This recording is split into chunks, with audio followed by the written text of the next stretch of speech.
अंतिम मौर्य शासक कौन था?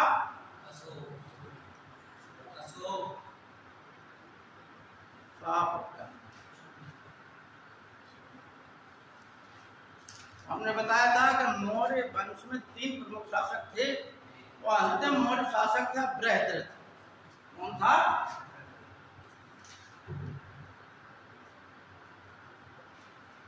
कौन था? अंतिम मौर्य शासक कौन था? बृहद्रथ। देखो, इतिहास में 2 प्रकार से पढ़ा जाता है बच्चों। एक चीज को आपको बताते हैं, हर विषय पढ़ने का तरीका होता है। जैसे संविधान पढ़ रहा है तो संविधान का तरीका है कि आप अनुच्छेद पर ध्यान दें और थ्योरी पर ध्यान दें, ठीक है ना? अनुच्छेद और थ्योरी मिला के संविधान तैयार किया, ठीक। इतिहास को पढ़ना है तो इतिहास में क्या देखना है आपको? इतिहास में आपको देखना है तथ्य और कहानी।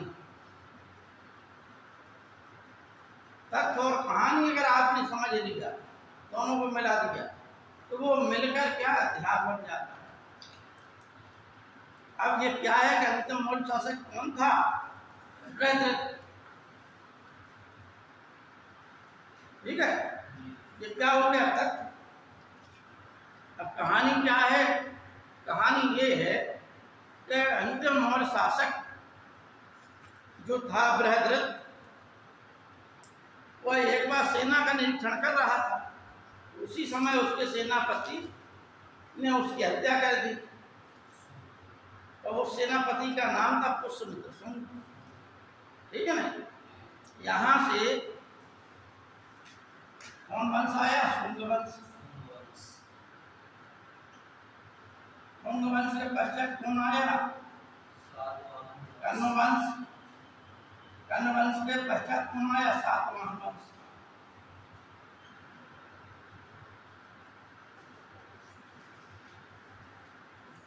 ठीक है। शुंग वंश में कौन से शासक महत्वपूर्ण हुए और क्या हुआ, ये समझिए आप लोग। शुंग वंश में पहला शासक था पुष्यमित्र शुंग।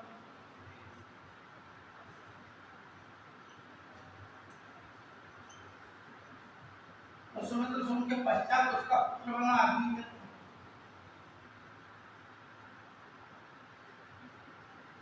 अग्निमित्र के पश्चात बना वसुमित्र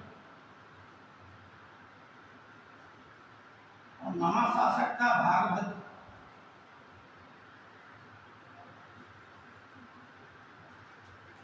कौन था? भागभद्र।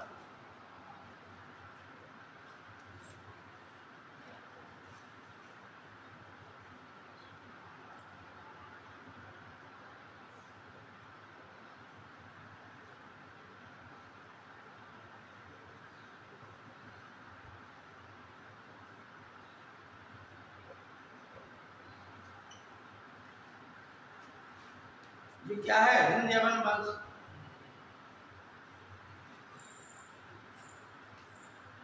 इसका मतलब है साकल। बहुत शॉर्टकट में समझा रहा तुम। साकल, डी से मतलब डेमेट्रियस,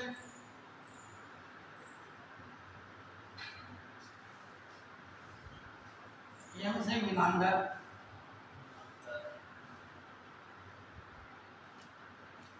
अब ये ताऊ है, टी से क्या मतलब हो गया? तक्षशिला।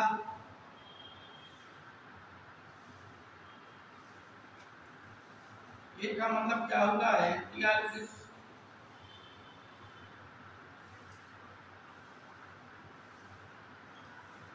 दूसरा मतलब है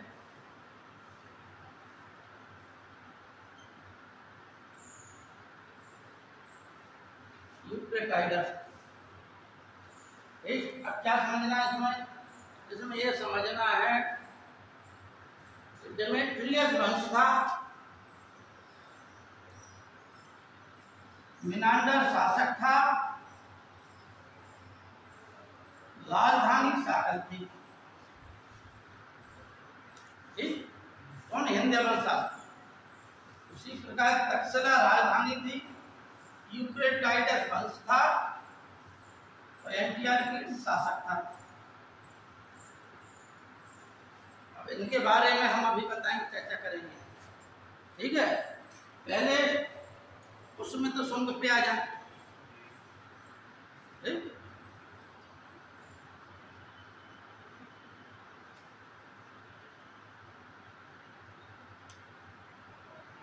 और जैसा हमने बताया है कि सम्राट अशोक ने बौद्ध धर्म को प्रश्रय दिया, और ऐसा कहा जाता है कि सम्राट अशोक ने 84,000 स्तूपों का निर्माण कराया।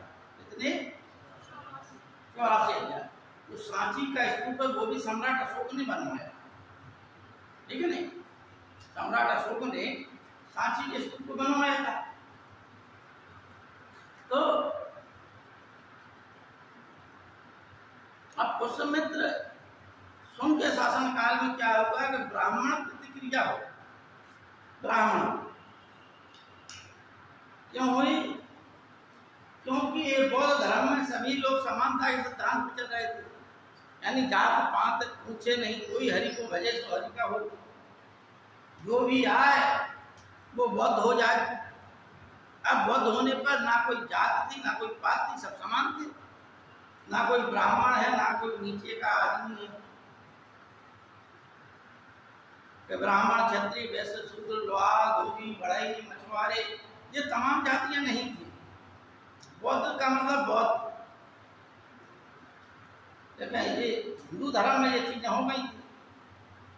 अब जब बौद्ध धर्म फैलने लगा तो हिंदू धर्म वालों को ये लगा कि भैया अब हम लोगों का धर्म खतरे में है, फैल जाएगा बौद्ध धर्म, हिंदू धर्म खत्म हो जाएगा। वो तो सीधी सी बात है, कोई धर्म अगर फैलेगा तो दूसरा धर्म नष्ट होगा। एक समय ईरान में जरथुस्त्र धर्म था, रोम यूनान में मूर्ति पूजा की, मूर्तियों की पूजा होती थी।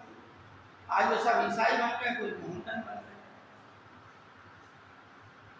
मिस्र में एक समय पुरोहितों का तंत्र था, तो ब्राह्मण बनते थे, आज सब समाप्त है। इसलिए मोहम्मद इकबाल ने क्या कहा था, यूनान में तो रोमा मिट गए जहां से, लेकिन बाकी है नाम जैसा हमारा। कुछ बात है कि अस्थि मिट्टी नहीं हमारी, जो की रहा है सारा जहां। हमारे देश में शक, कुषाण, हूण, हिंद, यमन, ईसाई, पारसी, जट सब आए, सब इसी धर्म में मिल गए। अब जो रतन टाटा का नाम आपने, टाटा इंडस्ट्री इतनी बड़ी इंडस्ट्री है, इतना बड़ा उद्योगपति है टाटा, वो कौन है? वो पारसी है। पारसी कहाँ के थे? फारस देश के, जिसे आज ईरान कहते हैं, वहां के रहने वाले थे। वहां से या तो जिन्होंने धर्म परिवर्तन कर लिया तो वो मोहम्मदन हो गए, बकाया क्या हो गए, भाग के आए भारत में तो शरण लिए हुए, तो भारत के निवासी बन गए। ये गौतम बुद्ध का वंश है ना सर, सिद्धार्थ सब, हाँ सर शक, जी हाँ गौतम बुद्ध के वंश है ना सर। ना ना ना, किसान पूरे सत्य शाक्य थे, शाक्य, साथ शाक्य वंश था, शक नहीं, लेकिन तो इसीलिए ब्राह्मण धर्म की प्रतिक्रिया हुई, और ब्राह्मण धर्म की प्रतिक्रिया के फल स्वरूप पुष्यमित्र सुंग भी ब्राह्मण था। ये तीनों वंश ब्राह्मणवादी वंश थे। कौन वंश? सुंग वंश, कन्या वंश, सातवाहन वंश, ये तीनों ब्राह्मण वंश थे, ब्राह्मण राजा थे।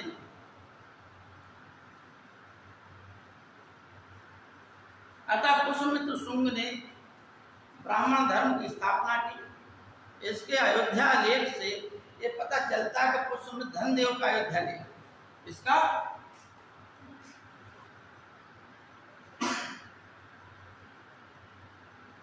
धनदेव का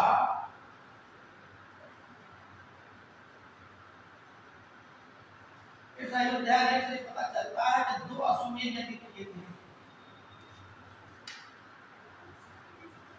पुष्यमित्र सुंग ने अपने जीवन काल में 2 अश्वमेध यज्ञ किए थे।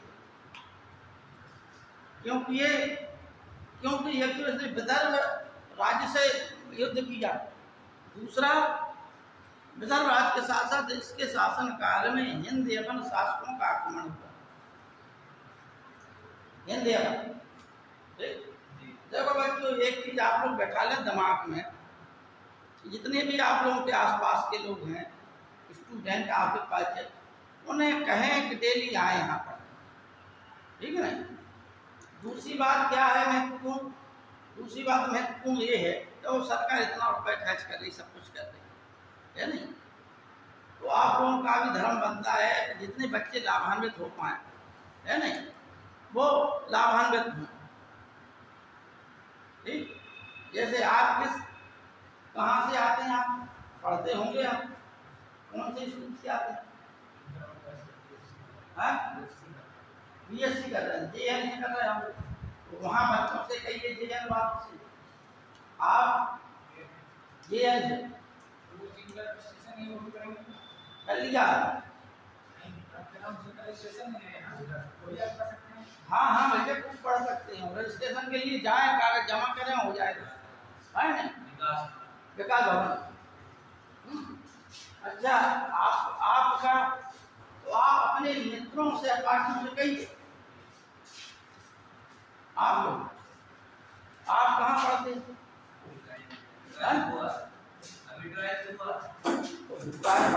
तो बेटा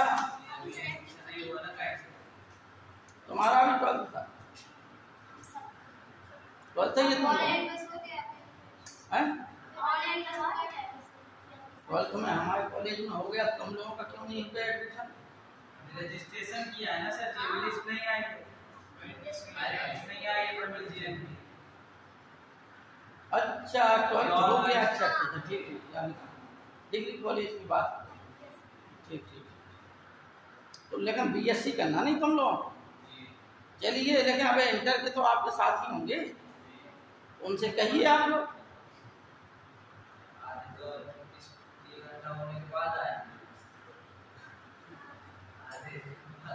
नहीं देखिए, आपको हम बताएं, क्लियर बात बता रहा है, आप उत्तर प्रदेश लेवल की परीक्षा में एड़ी चोटी का जो लगाओ तब जाके सिलेक्शन हो, और इसमें अगर आप क्लास नियमित लेते रहें, जो पढ़ाया जा रहा उतना ही पढ़ लें, थोड़ा बहुत इधर उधर से भी पढ़ लें, तो इसमें 85-60% पे सिलेक्शन हो जाता है, समझ रहे आप, 50-60% पे सिलेक्शन हो जाता है, 50-60% करे आया तो फाइनल सिलेक्शन रखा है। ठीक, हमने भी परीक्षाएं दी हैं, एक ही बार हम इंटरव्यू तक पहुंच गए, नवोदय का प्रवक्ता का हमने दिया, तो एक ही बार हम इंटरव्यू में पहुंच गए। ऐसा नहीं कि हमने 2-4 भरे हो बार, पहली बार भरा, पहली बार में हो गया, पहली बार में इंटरव्यू में पहुंच गया। केंद्र, हाँ भाई, अरे क्वालिफाई होते तो फिर आदत बजन कैसे पढ़ा रहे है नहीं,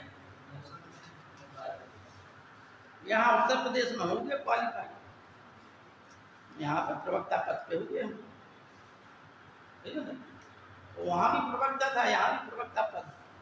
लेकिन ये कह रहा है कि भाई केंद्र की नौकरी में किसी प्रकार का, एक हमारे मित्र केंद्रीय विद्यालय में होगा सर, 1 रुपये नहीं लगा, ना परेशानी हुई, अधिकारियों ने सपोर्ट किया नौकरी में, ठीक है नहीं, और आराम से नौकरी कर रहे, एकदम फ्रेश होता है। इसलिए कह रहे हैं कि आप लोग अधिक से अधिक संख्या में आए, ये योजनाएं सरकार द्वारा चलाई जा रही हैं आप लोगों के कल्याण के लिए, उसका लाभ लें जितना हो सके, ठीक है नहीं। और जहां भी, जैसे मान लीजिए हम इतिहास पढ़ा रहे हैं, अगर आपको कहीं भी कभी दिक्कत हो तो ऐसा नहीं है कि मतलब आपकी क्लास में ना लगे ड्यूटी, हमारी उधर लगती है, वहाँ आगे पूछ सकते हैं आप, हम निकल रहे हैं, पूछ लीजिए आप, पूछने वाले पूछते रहते हैं, ना पूछने वाले हम ब्रह्मास्म करके बैठे रहते हैं, मैं ही ब्रह्म हूँ, अगर तुम ही ब्रह्म बन बैठे तो फिर दूसरे से काम मतलब है नहीं। तो अपना अहंकार भाव त्याग कर पूछना चाहिए, अगर आपको आगे बढ़ना है तो, ठीक, विनम्रता का अगर स्वभाव होगा, दूसरों से सीखने की अगर आदत होगी तो आप उन्नति कर लेंगे। विनम्रता का स्वभाव नहीं है तो आगे उन्नति के मार्ग में बड़ी बाधाएं। इसलिए इन योजनाओं का लाभ लें पुष्यमित्र शुंग क्या एक अधिकारी था धनदेव का अयोध्या लेख में 2 अश्वमेध यज्ञ हुए। एक तो हिंद यमन शासकों के कारण हुआ। हिंद यमन शासक कौन है आपको बता दें, यहाँ हमने हिंद यमन शासक लिखा हिंद यमन शासक वे थे जो सिकंदर के आक्रमण के पश्चात, सिकंदर तो मर गया था बेबीलोन में, लेकिन उसके जो अधिकारी लोग थे उन्होंने यहाँ सत्ता स्थापित कर ली, क्योंकि सिकंदर ने पंजाब तक के क्षेत्र को अधिकृत कर लिया था। तो पंजाब का क्षेत्र तक इन लोगों का राज्य चलेगा। चंद्रगुप्त मौर्य ने हराया था, ये आपको बताया था हमने, लेकिन फिर भी इनकी शक्ति नष्ट नहीं, कहीं ना कहीं से जमे रहे। और अब इन्होंने देखा कि मौर्य वंश पतन की ओर चला गया, मौर्य वंश का पतन हो गया, तो इन्होंने पुष्यमित्र शुंग के शासन काल में आक्रमण कर दिया। इन्होंने हिंद यमन शासन, इस बात का उल्लेख पतंजलि ने अपने ग्रंथ महाभाष्य में लिखा है और गार्गी संहिता में भी इस चीज का उल्लेख है। ऐसे वंश की जानकारी के स्रोत क्या है? वंश की जानकारी के स्रोत क्या है? महाभाष्य है,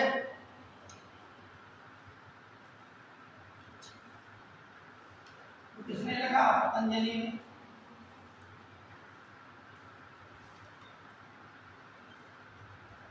गार्गी संहिता है,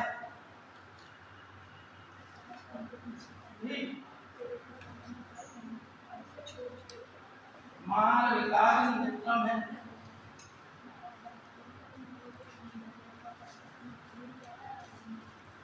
कालिदास की है।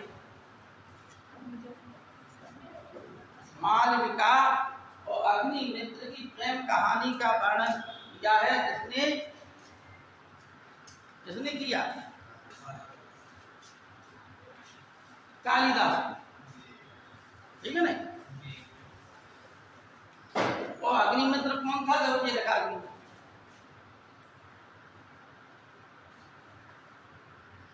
अब पुष्यमित्र शुंग के शासन काल में हिंद यमन शासकों का आक्रमण हुआ। उसको उसके नाती यानी पुष्यमित्र शुंग बूढ़ा हो गया था, ये जो है विदिशा से राज्य कर रहा था। तो अग्निमित्र के लड़के वसुमित्र ने इनको सिंधु नदी के दाहिने तट पर हराया, दाहिने किनारे, इसको हिंद यमन शासक, ठीक है ना। इसके पश्चात ये शासक बने। अच्छा, 9वां शासक जो था शुंग शासक भागभद्र, उस समय विदिशा से शासन कर रहा था। कहाँ से? विदिशा।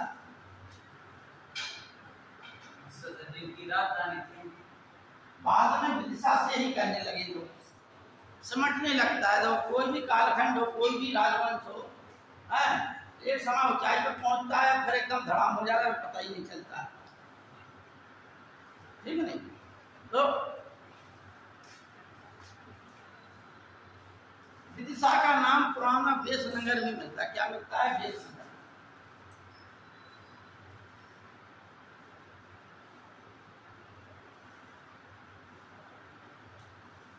क्या मिलता है? बेसनगर।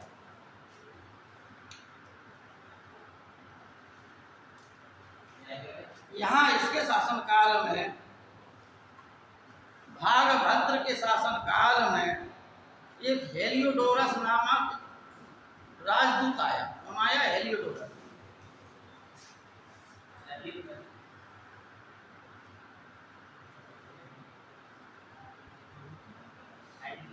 हेलियोडोरस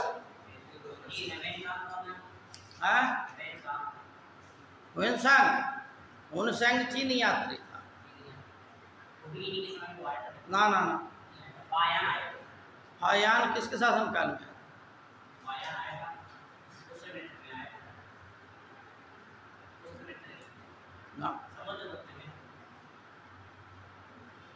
हायान आया था चंद्रगुप्त विक्रमादित्य के शासन काल, ठीक है नहीं।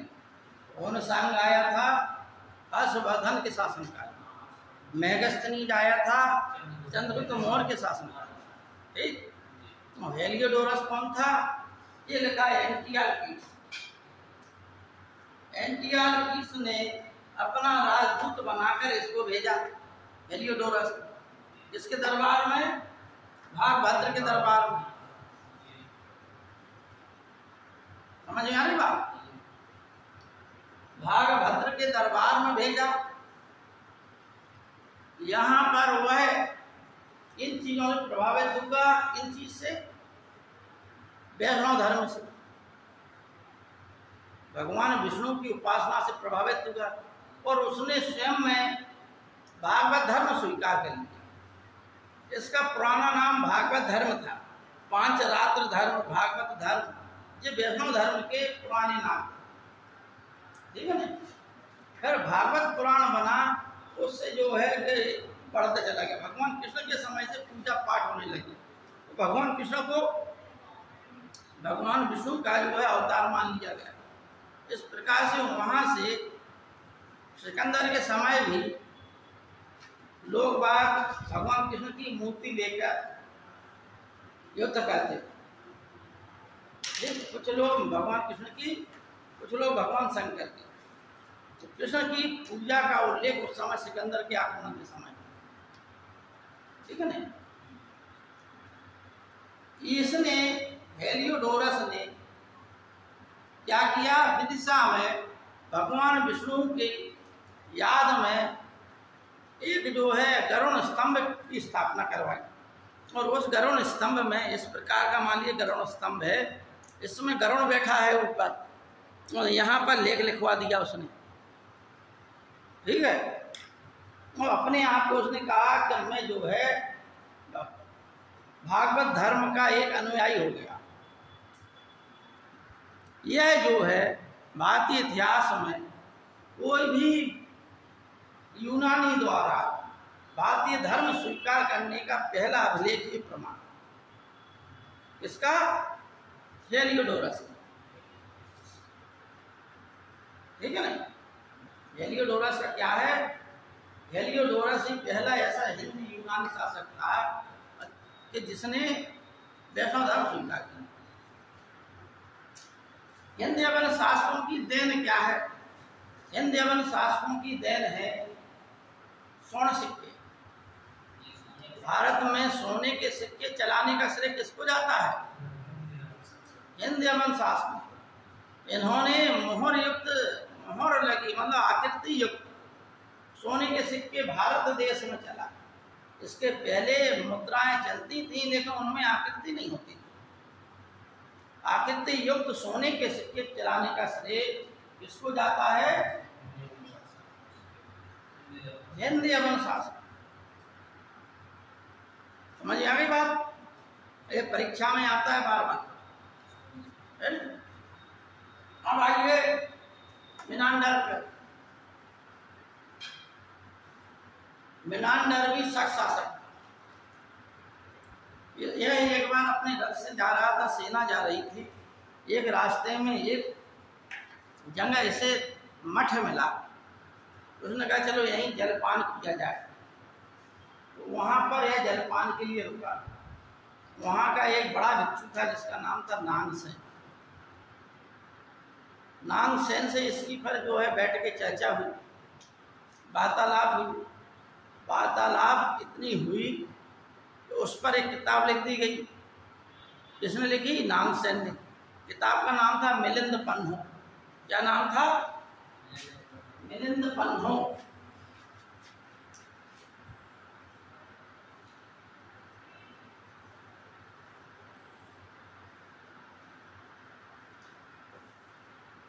किसने लिखी? बौद्ध भिक्षु नागसेन ने। किसने लिखी? बौद्ध भिक्षु नागसेन। नागसेन के प्रभाव से ये मिनांडर बौद्ध भिक्षु बन गए, ठीक है। तो ये भी हिंद यवन शासक था और भारत में सर्वप्रथम आकृति सिक्का चलाने का श्रेय मिनांडर को ही जाता। दोनों वंशों की कहानियां समझ में आ गई आपको? यवनिका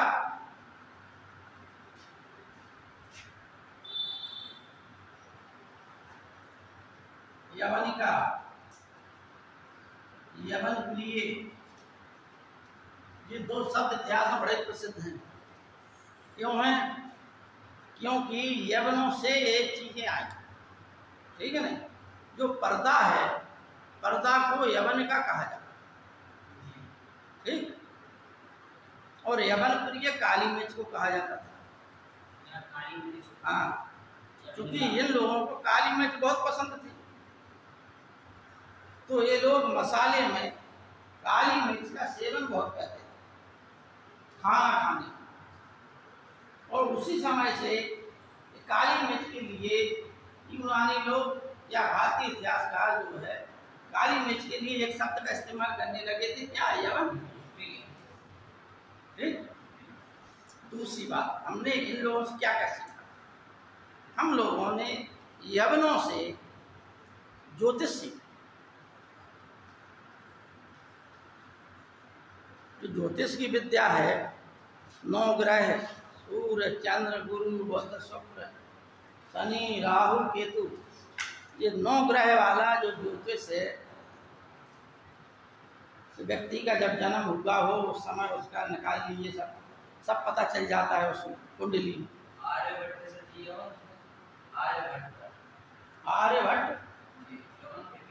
ना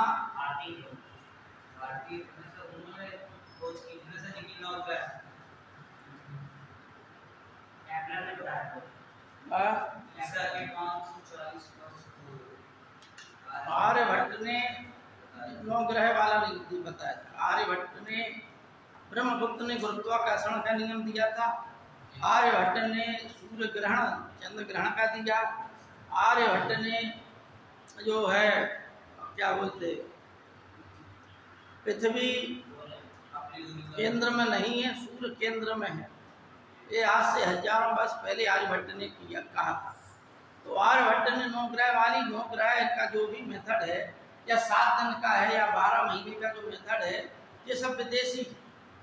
और जो हम लोगों ने ज्योतिष सीखा है वो किनसे सीखा? यवनों से। इसलिए पतंजलि महाभाष्य में लिख रहा है यवन बर्बर हैं, लेकिन फिर भी गार्गी संहिता और महाभाष्य में लिखा है कि यवन बर्बर हैं लेकिन फिर भी पूजनीय हैं। क्यों है पूजनीय? क्योंकि यवनों से हमने ज्योतिष सीखा, और जो बात हमने अगर किसी से सीखी है तो वो है पूजनीय। ठीक, ये बात पतंजलि ने लिखी है, यह बात गार्गी संहिता में भी लिखी। तो हमने क्या क्या सीखा यवनों से? यवनों से हमने पर्दा प्रथा सीखी, ठीक है नहीं। हमारे देश में पर्दा प्रथा नहीं, चाहे भगवान राम का काल हो। हालांकि यवनों से हमारे संबंध थे, रामायण में भी यवन का उल्लेख आया है। कृष्ण भगवान के शासन काल में भी यवनों का उल्लेख आया था। एक नाम ध्यान नहीं आ रहा, वो अपने आप को स्वयं कृष्ण कहता था, यवनी शासक था वो, पौंड्रव। हाँ, वो भी यवन था, ठीक है नहीं। सिकंदर का आक्रमण हुआ, यहाँ से इतिहास पता चलता है। भारत की पहली ऐतिहासिक किताब कौन सी है पता? पानी पीना होगा तो इसमें रखा, ठीक है।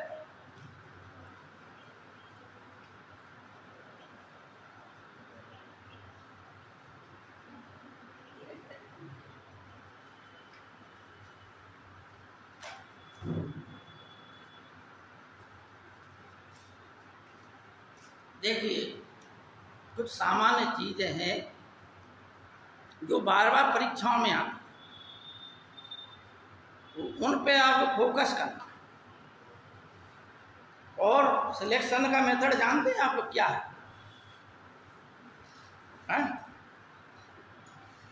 भाई आप तैयारी कर रहे हैं, भी तैयारी कर रहे हैं, सिलेक्शन किसका होगा? हमने अपने ऊपर प्रैक्टिकल करके देखा, ठीक, तो ऊपर वाले की कृपा भी रही कि प्री परीक्षा में तो फेल कर ही नहीं, ठीक है ना। कोई भी परीक्षा दे आए, जो दी है वह निकला है। हाँ, ये बात जरूर है कि इंटरव्यू में नहीं। ठीक, अब मेथड बता रहा है तुम लोग, मैं माइनस मार्किंग के बता रहा हूँ। माइनस मार्किंग का नियम अलग है, लेकिन तुम्हारे में तो है नहीं माइनस मार्किंग, है वो भी मेथड सिलेक्शन। देखिए, तैयारी हर विद्यार्थी जो परीक्षा में जाता है वो तैयारी करके जाता है। ठीक, अब सिलेक्शन किनका? सिलेक्शन उसका होता है जो विद्यार्थी पेपर पिछले साल जो आए हैं क्वेश्चन, जो मेथड है, यानी एक कॉमन जो पढ़ाई है, जैसे आप पूरा गुप्त काल पढ़ जाइए। अब आप गुप्त काल में एक एक चीज़ रट रहे, और एक विद्यार्थी जिसने सिर्फ वो चीज़ें पढ़ी जो परीक्षा में आती हैं, परीक्षा उपयोगी तत्व, ठीक है नहीं, तो होगा क्या कि जो जिसने मध्यम मार्ग अपनाया, सिलेक्शन ज़्यादातर उसी का है। ज़्यादा आप एक आध दो टॉपिक में ज़्यादा डीप चले गए तो होगा क्या कि और टॉपिक आपसे छूटे रह जाएंगे, ठीक है नहीं। और वहीं पर आप कॉमन क्वेश्चन जो है, कोई भी परीक्षा XYZ कोई भी परीक्षा हो, जिस विद्यार्थी का सरल क्वेश्चन गलत हो गया वो कंपटीशन से बाहर। सरल क्वेश्चन गलत नहीं होना चाहिए किसी भी कीमत। अब रही कठिन की बात, तो अब आपने अध्ययन कितना किया, अब कठिन के बीच में लड़ाई, ठीक है नहीं। आपके अगर दो चार ही सही हो गए, दो चार उसके गलत हो गए, क्योंकि उसने अध्ययन नहीं किया उस प्रकार का, तो आपका सिलेक्शन हो गया। कुछ चीज़ें ऐसी पढ़ के जाइए परीक्षा में। 100 बात की बात यह कि कॉमन क्वेश्चन गलत ना, बस कॉमन का मतलब जो सरल क्वेश्चन जो किताबों में दिए गए हैं, सरल सरल टाइप के, वो गलत ना हो बिल्कुल। जैसे ताजमहल किसने बनवाया सब जानते हैं, कॉमन क्वेश्चन है। भारत की पहली ऐतिहासिक पुस्तक किसे माना जाता है, पहला ऐतिहासिक लेखक किसे माना जाता है, राजतरंगिणी को, कल्हण को। ये कॉमन क्वेश्चन है जो अगर आपने पढ़ा है तो ये क्वेश्चन आते रहते हैं, ये गलत नहीं होना चाहिए। इतिहास का पिता किसे कहा जाता है? हेरोडोटस को। क्यों? क्योंकि सही रूप में इतिहास लेखन का कार्य उन्होंने किया। इससे पहले हमारे देशों में इतिहास लेखन का काम होता था, लेकिन उसमें तथ्य नहीं थे, उसमें कहानियां थी, और कहानियां अतिशयोक्तिपूर्ण भी थी, और एक कहानी का दूसरी कहानी से संबंध ज्यादा मिलता जुलता नहीं था, अतिशयोक्तिपूर्ण हो जाती थी, ठीक है नहीं। तो ये जो देखो, ये बातें हमने अनुभव किया अपने जीवन काल, तो अपना अनुभव आपको बांट रहे, तो यकीन मानिए हम जो बांट रहे हैं, आप परीक्षा दे के देखिए हमारे मेथड पे, ना आपका सिलेक्शन हो जाए तो हमारा नाम भेजें। इसलिए हम कहते हैं कि आप अधिक से अधिक संख्या में आइए।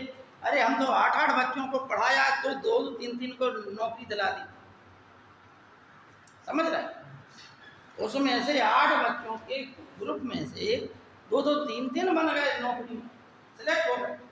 तो आप तो इतनी ज़्यादा अधिक संख्या में आओ, सिलेक्शन ले भैया, है नहीं, नाम होगा भाई, घर वालों को गर्व होगा आप पर, है नहीं। हमको भी ये गर्व होगा कि हमारी पढ़ाई सार्थक हुई, होता है कि नहीं होता?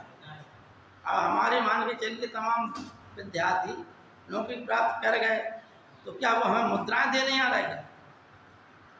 है नहीं, लेकिन एक आत्मिक सुख, बस माता पिता को क्या लड़के लग जाते हैं तो क्या पूरे उनके चरणों में रुपया रख देते हैं हर महीने? बिल्कुल नहीं रखते। माता पिता क्या होता है? आत्मिक सुख, वह हमारा लड़का लग गया, होता है कि नहीं होता? लड़के लड़कियां यदि अच्छे सुयोग्य निकल जाएं, एक जगह व्यवस्थित हो जाएं, तो माता पिता को सिर्फ आत्मिक सुख मिलता है। बकाया कमाई आपकी, आप ही की जेब में जाना है। आप कमाएंगे तो आप ही की जेब में जाएगी। अरे आपको मान के चलिए 60,000 रुपये मिल रहे, एक ज़्यादा से ज़्यादा 2-4-10 महीने में 2-4 हज़ार माता पिता पर खर्च कर दोगे, ज़्यादा से ज़्यादा, है ना? तो देखिए जैसे मान लो जब विद्यार्थी पूछता है तो इसका मतलब है ये विद्यार्थी पढ़ता है, ठीक है नहीं। और हम तो देख रहे हैं कि वहाँ यूपीएससी में भी तमाम विद्यार्थी बैठे आईएएस की तैयारी कर रहे हैं। पूछने वाले कोई एक आध कोई लड़की पूछती है, वो तैयारी कर रही है फिर 2-2 साल से, ठीक है नहीं। अब तुमने पूछा और इनकी जानकारी सबको होगी, और ये परीक्षा में आता है तो बहुत आता है। यवनिका और यवन प्रिय ये दोनों आते हैं। तो ये हिंद यवन शासकों ने हमें क्या दिया? हिंद यवन शासक समझ गए, जैसे यूनानी शासक जो हमारे देश में बस गए और हमारे देश की संस्कृति को अपनाए, उन्हें हम हिंद यवन कहते हैं। उनका यूनान से कोई मतलब नहीं रहा, ठीक है ना। उनका यूनान से कोई मतलब नहीं, वो भारतीय ही हो गए, लेकिन नस्ल से, अपनी नस्ल से वो यूनानी थे, इसलिए उन्हें हिंद यवन शासक, हिंद शब्द जोड़, ठीक है ना। अब आइए शुंग वंश का हो गया, समझ में आ गया शुंग वंश का। शुंग वंश के शासन काल में क्या हुआ? हिंदू धर्म की वृद्धि हुई, इसलिए इसे वर्णाश्रम धर्म का जन्मदाता, वर्णाश्रम धर्म का रक्षक है, हिंदू वैष्णव धर्म या ब्राह्मण धर्म का रक्षक आदि उपाधियों से नवाजा गया। पुष्यमित्र शुंग ने किसी प्रकार की राजा की उपाधि धारण नहीं की, सिर्फ उसकी जो सेनापति की उपाधि थी वह अपने नाम और अपने सिक्कों पर सेनापति की उपाधि लगाए रहा, ठीक। लेकिन उसके शासकों ने, उसके पुत्रों ने राजा की उपाधि धारण। ये शुंग वंश का इतिहास है। इनके शासन काल में, पुष्यमित्र शुंग के शासन काल में, भरत स्तूप जो सतना में है, सतना जिले में भरत का स्तूप, वहां पर वो सतना का स्तूप बना है, सतना जिले में है भरत का स्तूप, ठीक। सतना ज्यादा दूर नहीं है। सांची का स्तूप अशोक के शासन काल में बना था, लेकिन उस पर जो रेलिंग है, स्तूप ऐसे होता है, ऐसे उल्टी कटोरी का होता है स्तूप, ठीक। और यह पर चबूतरे का बना होता है ऐसे, ठीक है ना। और इसके चारों ओर, स्तूप के चारों ओर इस प्रकार की रेखा हो, चारों, इसे क्या बोलते हैं? वेदिका, चारों रेलिंग या वेदिका, ठीक है ना। अशोक ने जब इसे बनवाया था, सांची में 3 स्तूप है, जो बीच वाला है बड़ा स्तूप वह है महात्मा बुद्ध का, ठीक है नहीं। 3 स्तूप में से आप लोग क्या किया करें कि लिखते जाएं, सुनते जाएं। पत्रकार लोग समझ क्या करते हैं, पत्रकार क्या कहते हैं? अब हमने 3 बताया तो तुरंत आपको कोडिंग क्या करना चाहिए? 1 2 3 तुरंत कर, 1 2 3 कर, ठीक। अब 1 2 3 में बीच में ये हो गया, दूसरा ये हो गया, तीसरा ये हो गया, शॉर्टिंग करते चला, सुनते जा रहे हो, कहते जा रहे काफी में, तो क्या है कि ये आपके नोट्स बन जाएंगे, है नहीं। अब क्लासें चूंकि कम है, कम क्लास में अधिक से अधिक पढ़ाना है हमें, जिससे आपको अधिक से अधिक ज्ञान प्राप्त हो जाए। तो देखिए इसमें महात्मा बुद्ध का है, ये जो है धर्म प्रचारकों के बौद्धकालीन धर्म प्रचार, और यह जो है सारिपुत्र महामोदगलायन के, सारिपुत्र महामोदगलायन महात्मा बुद्ध के शिष्य थे, तो उनके जीवन काल में ही एक्सपायर हो गए थे। तो उनके अस्थि अवशेष पर यहाँ पे बना है 3 स्तूप है, मेन महात्मा बुद्ध का है। तो ये काम भी शुंग शासन काल में क्या हुआ था? ये पत्थर की रेलिंग थी, वेदिका थी, इसको नहीं सॉरी, एक लकड़ी की वेदिका थी, रेलिंग थी, इसको पत्थर में बनवाने का ये पुष्यमित्र शुंग ने किया, ठीक है नहीं। पुष्यमित्र शुंग ने पटना में, जो पाटलिपुत्र में कुक्कुटाराम विहार था, बिहार था कुक्कुटाराम बिहार, कुक्कुटाराम बिहार में वो 3 बार नष्ट करने का प्रयास किया था पुष्यमित्र शुंग, और जब नष्ट नहीं कर पाया, दिव्यादान नामक एक ग्रंथ बताता है कि पुष्यमित्र शुंग ने 3 बार प्रयास किया, जब नहीं नष्ट कर पाया, एक अदृश्य शक्ति रोक लेती थी इसे, तो यह भागकर फिर क्या है, अपनी सेना से साकल आ गया। साकल में इसने घोषणा की कि जो भी हमें एक बौद्ध भिक्षु का सिर देगा, उसे हम 100 स्वर्ण मुद्राएं देंगे, 100 दीनार देंगे। तो इसे बौद्ध द्रोही होने का आरोप भी इसके ऊपर लगाया गया। किसने? बौद्ध ग्रंथ,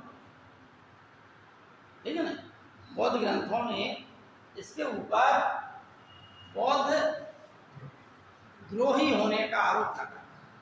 ठीक, जैसे ब्राह्मण ग्रंथ अशोक को ब्राह्मण विरोधी बताते हैं, वो ठीक उसी प्रकार से, क्योंकि अशोक ने ब्राह्मण धर्म का विरोध नहीं किया, लेकिन उसने बौद्ध धर्म को संरक्षण दिया, तो ब्राह्मण उससे खफा हो गए। अब यहाँ पे उसका उल्टा कर दो भाई, मान के चलिए कि हम 1 2 3 विद्यार्थी को पढ़ाएं, 2 3 को ना पढ़ाएं, तो ये 2 3 खफा हो जाएंगे कि नहीं हो जाएंगे? अरे वाह सर, का ना, हमने भी तो फीस दी है, हम भी तो आए पढ़ाने, भैया हमको भी तो पढ़ाओ। भाई मन में ये भावना आएगी तो क्या है, विरोधी हो जाए। समाज में हर वर्ग को संतुष्ट करना राजा का धर्म है, ठीक है ना। अशोक ने अपने धर्म में यही सिखाया था कि वह जो है मंगलाचरण करेगा, वह धार्मिक यात्राएं निकालेगा, वह धार्मिक जुलूस करेगा, और ये सब वह जनता के कल्याण के लिए करेगा, जिससे जनता जो है स्वर्ग का आनंद उठा सके, यहाँ भी आनंद उठाए और वहाँ परलोक में भी स्वर्ग का आनंद उठाए। अब भैया बौद्ध धर्म में तो स्वर्ग है नहीं, हिंदू धर्म में स्वर्ग और नरक है। लेकिन भाई आप जो हैं, जैसे इंडोनेशिया में इस्लाम है धर्म, 100% इस्लाम है, लेकिन आज भी वो क्या है कि भगवान राम की पूजा करते हैं। आज भी उनकी मुद्रा पे वो गणेश भगवान छपे हुए हैं, आज भी उनके नाम हिंदू हैं, इस्लामिक नाम नहीं है, मेघावती सुवर्ण पुत्री। तो हुआ क्या कि पहले ये सब हिंदू ही थे, इंडोनेशिया के सब, जावा सुमात्रा ये नाम थे पुराने।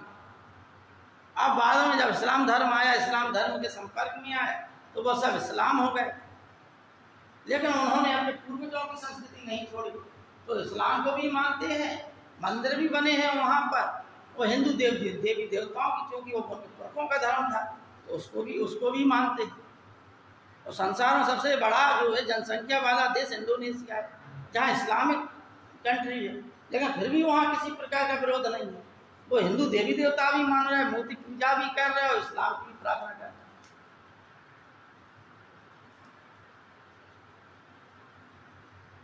तो अशोक ने भी वही किया,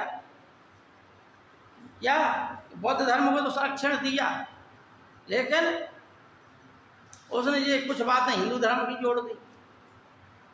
स्वर्ग है, नरक है, मंगलाचरण है, धार्मिक यात्रा है, जुलूस है, ये सब किसमें जोड़ दिया जाए। अशोक सम्राट ही, हमने पिछली कक्षा में कल बताया था, सम्राट पहला था जिसने संसार में और भारत देश में पहली बार क्या किया था, जनता के लिए अस्पताल बनवाए थे, निःशुल्क चिकित्सा में। तो अब यहाँ हम समाप्त करें, ये चैप्टर आगे आ जाए, ठीक। इसमें कर्ण वंश में 4 शासक की कोई ज्यादा महत्वपूर्ण इनका योगदान नहीं है, ठीक है नहीं। वसुदेव इस वंश का पहला शासक था, वसुदेव, और अंतिम शासक था सुशर्मा। इतना याद करना है, इतिहास में और कोई विशेष योगदान नहीं है, ठीक है। वसुदेव कर्ण वंश का संस्थापक था, सुशर्मा अंतिम था। और देखिए कंफ्यूजन हो जाता है, तो सीधी सी बात है, सातवाहन वंश का संस्थापक कौन था? सिमुक। कौन था? सिमुक था। और देखिए यहाँ पर आप सुशर्मा, सातवाहन और सिमुक 3 सा हो गए इकट्ठे, से सा मिल रहा, तो आप नहीं भूलेंगे। सातवाहन वंश के संस्थापक सिमुक ने, अब आप सातवाहन याद ना हो तो इतना तो ध्यान होगा कि सा वंश का शासन वंश था, सा नाम का शासक था, उस सा नाम के शासक की हत्या करके बना था। ठीक है नहीं? इतना याद हो जाएगा तो कम से कम परीक्षा में जो 4 ऑप्शन है उनमें टिक लग जाएगा। हो जाएगा कि नहीं हो जाएगा? जैसे हमने ये बताया है आपको SGM टाउ। अब इनमें क्या हो गया, आपने पूरे हिंदी शास्त्रों की कहानी होगी, समाज हो गई कि नहीं होगी? वैज्ञानिक तरीके से पढ़ना चाहिए, ठीक है नहीं? इतिहास हो चाहे कोई विषय हो, अपना आपको एक मेथड बनाना पड़ेगा पढ़ने। सातवाहन वंश का क्या योगदान है? देखिए, सातवाहन वंश का संस्थापक सिमुक था। इस सिमुक के पश्चात एक शासक बना। और सातवाहन वंश की विशेषता क्या है? भारत में, भारतीय इतिहास में सबसे लंबे समय तक शासन करने वाले वंशों में से सातवाहन वंश भी एक है, जिसने भारत देश में 300 वर्षों तक शासन किया। कितने वर्षों तक? 300 वर्षों तक। सम्राट अशोक के शासन काल में भी इनका नाम था। द्वितीय स्तंभ लेख, द्वितीय शिलालेख, ठीक है?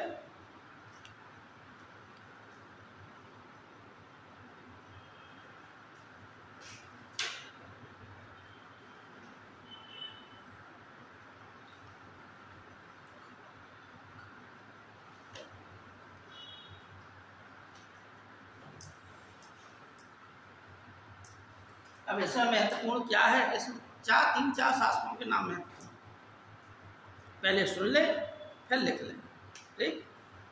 और अगर साथ में लिखते चले तो और हम आज ज़्यादा कोर्स खत्म करना चाहते हैं, ठीक है ना? तो हो सकता है कि अगली बार क्लास ना लगे, चूँकि कम है क्लास, ठीक है नहीं? तो अधिक से अधिक क्लास मतलब हो जाए आप लोगों का तो अच्छी बात है, जानकारी मिल जाए आपको। बकायदा किताबों में भी चीज़ें लिखी हैं, सुनने को कम मिलेगा। इस वंश की क्या विशेषता थी? इस वंश की विशेषता ये थी कि दक्षिण भारत में वर्णाश्रम धर्म की स्थापना कराई गई। यानी वर्ण कितने हैं? 4, ब्राह्मण, क्षत्रिय, वैश्य और शूद्र। उन्होंने उसी आधार पर दक्षिण भारत में नियम, कायदे, कानून बनाए। एक वर्ण दूसरे वर्ण से शादी नहीं, वर्ण की शादी उसी वर्ण में होगी, ठीक? यानी इस प्रकार के कठोर नियम इस वंश में बना दिए गए। इस वंश में सिमुक के पश्चात एक महत्वपूर्ण शासक हुआ था सातकर्णी। फिर इसके पश्चात कौन हुआ? गौतमीपुत्र सातकर्णी।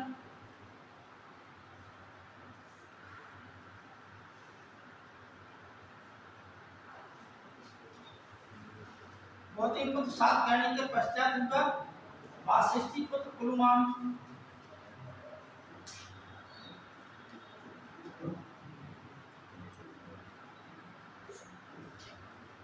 वाशिष्ठी पुत्र कुलुमामी के पश्चात यज्ञश्री सातकर्णी।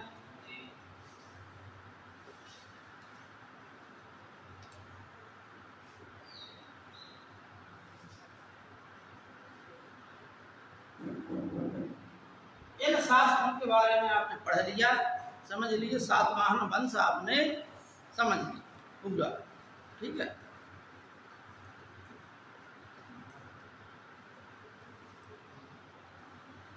सातकर्णी जो प्रथम के नाम से भी जाना जाता है, इसको जो है वैष्णव धर्म या वर्णाश्रम धर्म की संस्थापक का, ठीक है ना? वास्तव में रियल रूप में, सही रूप में वास्तविक संस्थापक कौन था? सातकर्णी प्रथम। कौन था? सातकर्णी प्रथम, ठीक? इसी के शासन काल में जो है कुछ मजबूती पकड़ी। अब आइए गौतमीपुत्र सातकर्णी।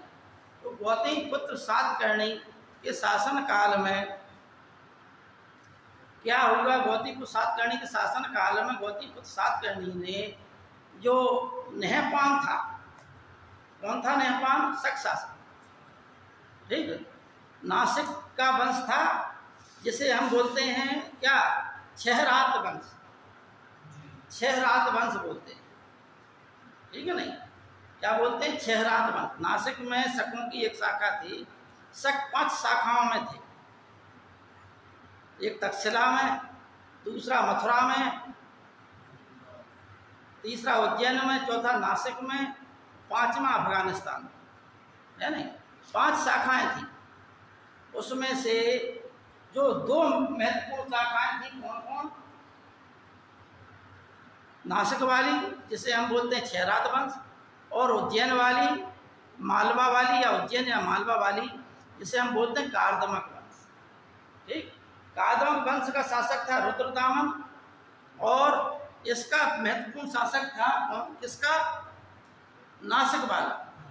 नासिक वाला का था चेस्टन नेहपान। नेहपान प्रमुख शासक था। तो 2 वंश याद रखिए, छहरात वंश और कार्दमक वंश। ये कौन से थे, शक वंश।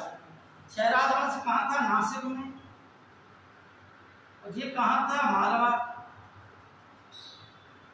ठीक, मालवा का क्षेत्र मतलब गुजरात और उज्जैन मिलाकर पूरा क्षेत्र था जी, ठीक है नहीं। अब इसका जो शासक महत्वपूर्ण था वो कौन था, नेहपान।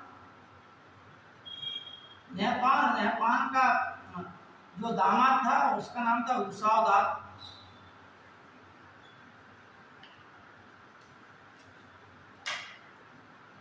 अब इस वंश को गौतमीपुत्र सात कहने ने इसको हरा दिया, नेहपान को।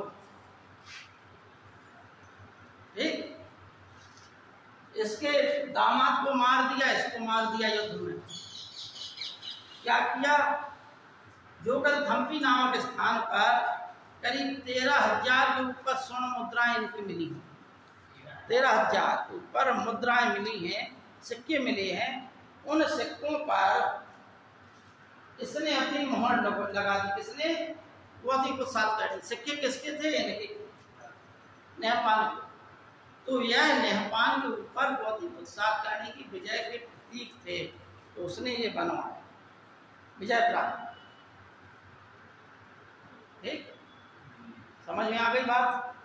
भूमि दान का पहला उल्लेख, ब्राह्मणों को, बौद्धों को भूमि दान देने का पहला उल्लेख गौतमीपुत्र सातकर्णी के शासन काल में हुआ, जब इसकी जो है पत्नी नागानिका थी, उसने भूमि दान दिया।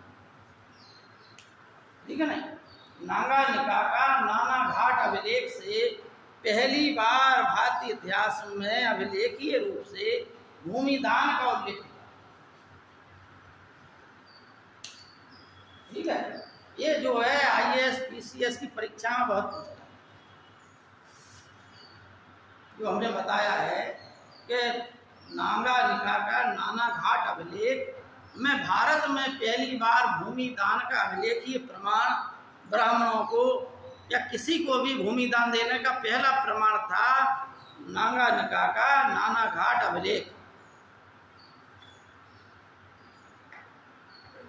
ठीक है, यह जो है इसके शासन काल की महत्वपूर्ण घटना थी।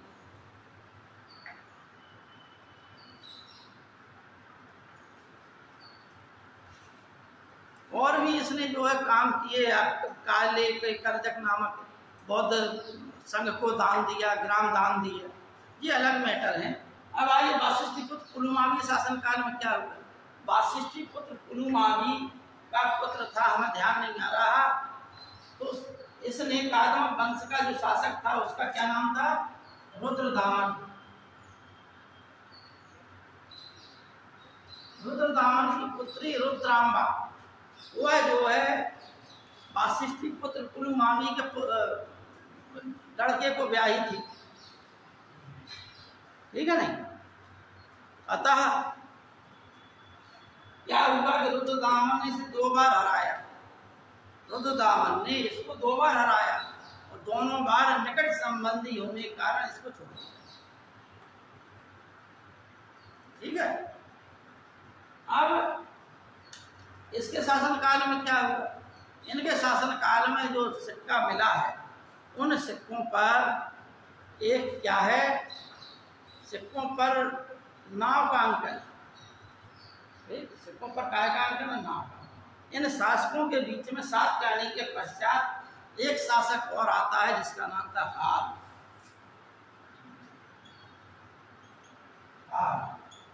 यह वास्तव में एक शासक होने के साथ साथ विद्वान शासक था। इसने एक ग्रंथ लिखा जिसका नाम था गाथा सप्तशती। क्या नाम था? गाथा सप्तशती।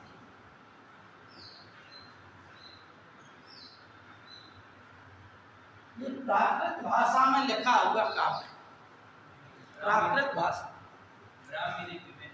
ब्राह्मी लिपि, लिपि ब्राह्मी नहीं है, प्राकृत है। भाषा है ना सर? भाषा है लेकिन लिपि का मालूम नहीं है क्या। हम झूठ क्यों बोल रहे हैं भाई? है नहीं, कहीं कहीं पे ये आ जाता है कि प्राकृत भाषा प्राकृत लिपि, कहीं कहीं प्राकृत भाषा है ब्राह्मी लिपि आ जाता है, पाली भाषा है ब्राह्मी लिपि आ जाता है, संस्कृत की भी ब्राह्मी लिपि है। लिपि मतलब भाषा अलग होती है, लिपि अलग होती है, ठीक है नहीं? जैसे हिंदी की भाषा लिपि कौन सी है? हिंदी भाषा है, और लिपि का नाम क्या है? देवनागरी लिपि। हाँ, है मालूम आपको? हिंदी भाषा की लिपि क्या है? देवनागरी। ठीक। और अच्छा, ब्राह्मी लिपि से ही कौन कौन लिपियां निकली? हिंदी लिपि निकली, गुजराती निकली, पंजाबी निकली, मराठी निकली, हैं, नेपाली भी निकली, ऐसी 2, 4, 6 निकली लिपि, जैसे ब्राह्मी लिपि।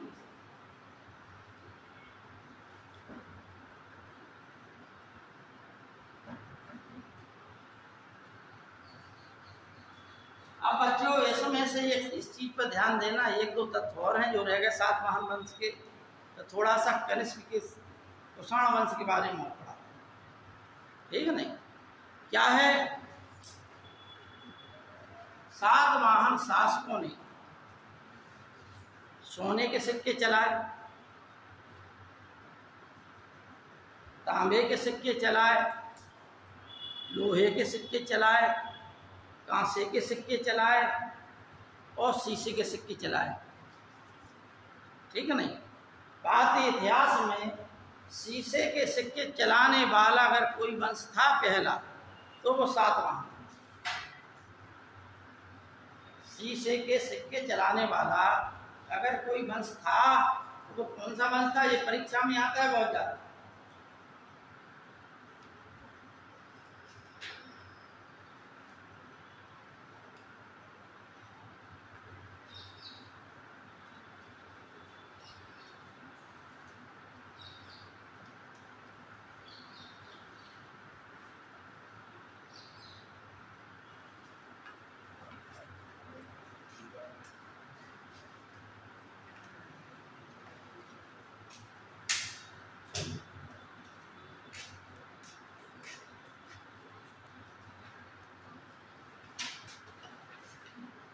तो बच्चों सातवाहन काल के बारे में आप लोग जानेंगे।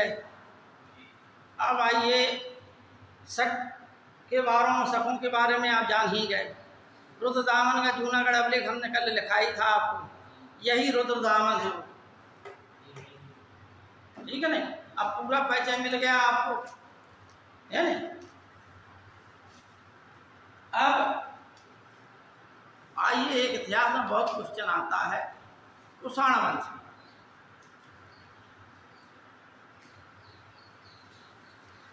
इसके बारे में, कुषाण वंश के बारे में।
कुषाणों का क्या योगदान है ये आप सुनो।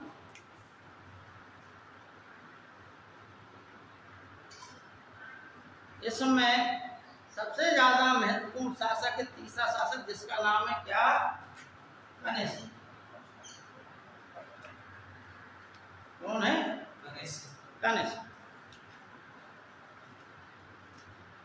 कुषाण वंश, हमने बताया कि चीन के उत्तर पश्चिम में अनेक कबीलाई जातियां रहती थी। चीन के उत्तर पश्चिम में अनेक कबीलाई जातियां रहती थी। उनमें कौन कौन से थे? शक, कुषाण और हूण। ये तीन प्रमुख जातियां जो भारत में आई, तीनों ही भारत में बस गई, ठीक है नहीं? और इनको खदेड़ने का काम किसने किया? हूणों ने। किसने किया? हूणों ने। और सबसे बाद में हूण आए भारत में। रोमन साम्राज्य का अंत भी हूणों ने किया और भारत में भी हूण आए, लेकिन भारत में स्कंदगुप्त ने इन्हें हरा दिया था, ठीक है नहीं? इसलिए भारत में उतनी सफलता प्राप्त नहीं कर पाई। अब देखिए, इस वंश का पहला शासक ये कुषाण जो है, ये कुजुल कण्ठ से या युची जाति के थे, युची वंश के थे ये कुषाण वंश के लोग। इनमें पहला शासक था कुजुल कण्ठ से। कुषाण वंश का पहला शासक था कुजुल कण्ठ से, जिसने सोने तांबे के सिक्के चलाए, ठीक?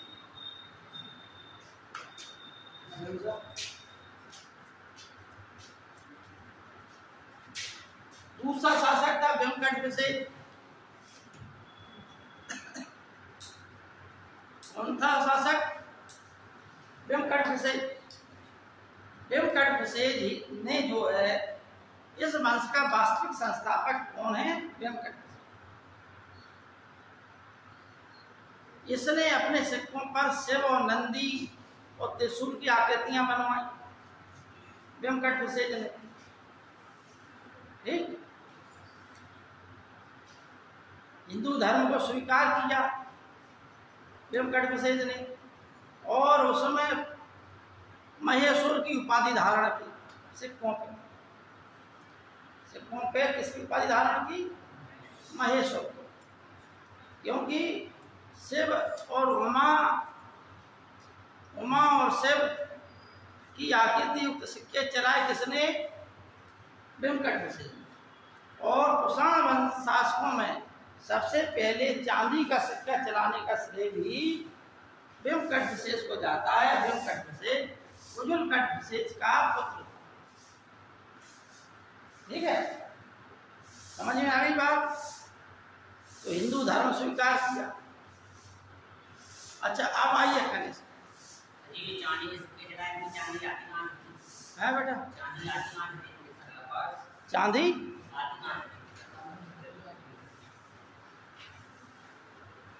देखो, तुम बताएं, हड़प्पा काल पढ़े हैं तो? हाँ, ठीक। अब ये काल ऐसा है, तुमने चांदी की पूछ ली, लेकिन यह काल सोने का, ठीक? और सोना जो है हर युग में कीमती धातु रहा। जिस देश के पास जितना सोना रहा है, जिस वंश के पास, आज भी वह देश उतना ही संपन्न होता। तो आपको पूछना चाहिए था कि सोना कहाँ से आता है। आपने प्रश्न उल्टा किया, जिस पर प्रश्न ही नहीं आएगा परीक्षा में, ठीक है नहीं? हड़प्पा काल में आता है चांदी का। भारत में स्वयं में चांदी की खानें थी, ठीक? और मध्य एशिया में एक अल्टाई की खान थी, अल्टाई की खान। वहाँ से सोना और चांदी की आती थी, सबसे ज़्यादा सोना वहीं से आता था। तो उस पर इसने कनिष्क ने कब्जा कर लिया था। भारतीय इतिहास में कनिष्क ही ऐसा शासक था जिसने, और फिर इसके बाद कोई भी पैदा ही नहीं, जो हम बात बता, हम आपस में चाहे राम का युग हो या कृष्ण का युग हो या कोई भी युग हो, हम आपस में ही अपने देश में लड़ते रहे और हम अपने देश को ही विदेशी कहते रहे। दक्षिण भारत हमेशा भारतीय राजनीति से अलग बना रहा, वहाँ पे अलग अलग ही स्वतंत्र अस्तित्व के राजा बने रहे। क्यों? क्योंकि वहाँ का पहाड़ी जो प्रदेश है, इसलिए हर शासक वहाँ जीत नहीं कर पाया, विजित नहीं कर पाया। अब केरल को कौन जीत पाया? कोई नहीं।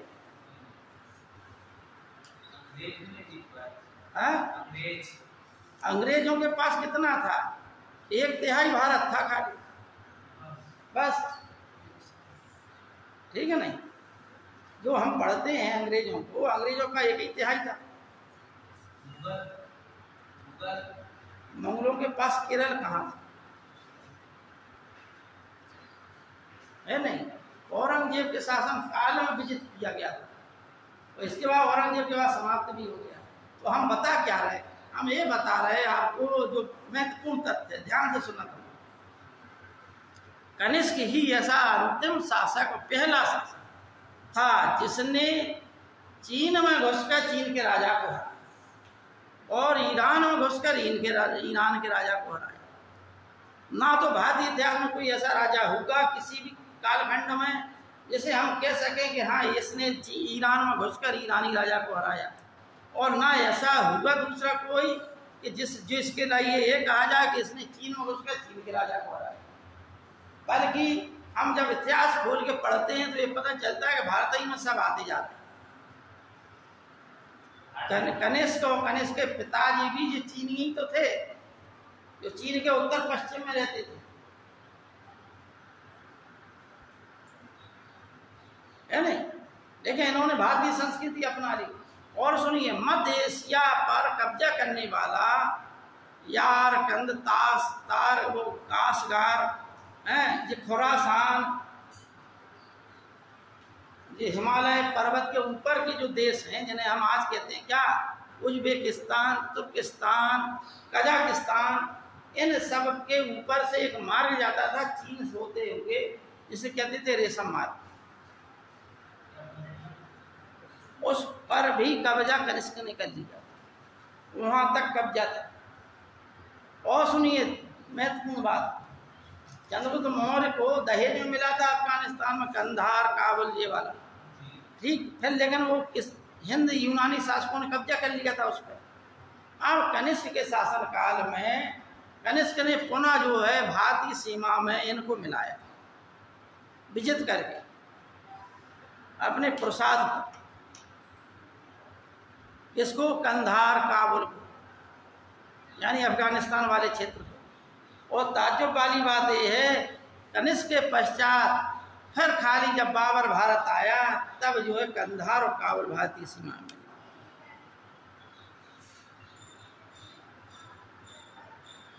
ठीक है नहीं? क्या ही बात समझ कि बाबर आया, इसके बाद ही काबुल और कंधार भारतीय सीमा मिले, इसके पहले ये नहीं। कनिष्क की मृत्यु के पश्चात तो ऐसे महान शासक की मृत्यु कैसे हुई? बहुत बुरी तरीका से। हाँ, कनिष्क के सैनिकों ने एक शिविर में, क्योंकि युद्ध करता रहता था, इसने पटना तक सब जीत लिया। इसी के शासनकाल में चौथी बौद्ध संगीति हुई। अश्वघोष, पार्श, चरक, सुश्रुत, चरक उसका राजवेद था, संघरक्ष उसका राजपुरोहित था, अंगिलस उसका वास्तुकार था, पास जो है एक जैनी साधु था जिसके कहने पर चतुर्थ बौद्ध संगीति हुई। चौथी बौद्ध संगीति का आयोजन कश्मीर के कुंडल वन में होगा, जहाँ का पर अध्यक्ष वसुमित्र को बनाया गया। अश्वघोष उपाध्यक्ष था। पाटलिपुत्र में जब उसने कब्जा किया कनिष्क ने, तो वहाँ से 3 चीजें प्राप्त की उसने। क्या किया? अश्वघोष को प्राप्त किया पाटलिपुत्र से। दूसरा क्या किया? एक अनोखा मुर्गा था, उसकी विचित्र बात थी, सुनहरा मुर्गा था, उसको प्राप्त किया। और माता बुद्ध का एक भिक्षा पात्र था, उस भिक्षा पात्र के ऊपर फिर उसने एक स्तूप बनवाया कनिष्क ने। ठीक, इतना महान शासक होने के बावजूद इसको शिविर में इसके ही सैनिकों ने रजाइयां बंद करके और मुग्धरों से मार कर इसका अंत किया। रजाई के अंदर बंद कर दिया और सैनिकों ने मुग्धरों से मारा और ये बूढ़ा भी हो गया। देखा, अंत जो है बुरा हो। ऐसा महान शासक। जब 78 ईस्वी में यह गद्दी पर बैठा तब भारत देश में शक संवत चला, जो हमारा राष्ट्रीय पंचांग। ठीक है नहीं, आज इतना ही रहने दें, समय हो गया है, क्लास लगेगी तो जो है फिर पढ़ाया जाएगा। 3 2 5 5 3 8 8 9 10 11 10 का 14 के हो गए। क्या भैया क्या गोलमाल है जी, है गलत बात, इसलिए हमने देखा है।